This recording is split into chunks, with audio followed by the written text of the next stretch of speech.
নমস্কাৰ গাইজ, আজি হৈছে আমাৰ প্ৰথমখন বিয়া। অৰ্থাৎ এইটো ছিজনৰ মই প্ৰথমখন বিয়া খাবলৈ যাব ওলাইছোঁ। মোৰ ভণ্টিহঁতে কৈছে বাৰু, কিন্তু মই প্ৰথমখন বিয়া খাবলৈ যাব ওলাইছোঁ। বিয়া খাবলৈ গ'লে গিফ্ট এটা কিনিবই লাগিব। চ' গিফ্ট কিনিবলৈ সোমালোঁ, নিজৰ সামৰ্থ্য অনুযায়ী এটা গিফ্ট এটা ল'লোঁ।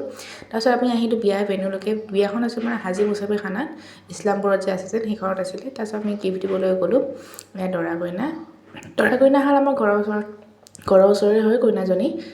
কিন্তু আমাৰ বিয়াখন পাতিছিলে হাজি মুছাফিৰ খানাত। তাৰপিছত আমি আহি অকণমান বহিলোঁ।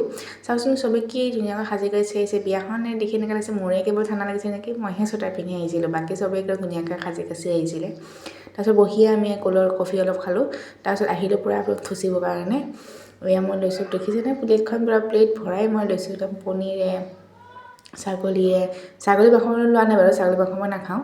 মই পূৰা একদম পনীৰ, মাছ, চিলি ফিছ দিছিলে, তাৰপিছত মাছ, ৰুটি। চাওকচোন পূৰা একদম যিমান বাৰ সিমান থুচিছোঁ। একদম pulao, chilli fish, chicken, paneer. মোৰতো পনীৰ খাই বৰ ভাল লাগে দেই, পনীৰটো লৈছিলোঁ সৰহকৈ। তাৰপিছত আমাৰ খাই বহি বহিলোঁ অলপমান। তাৰপিছত আমাৰ এয়া আছে আমাৰ কইনা দৰা।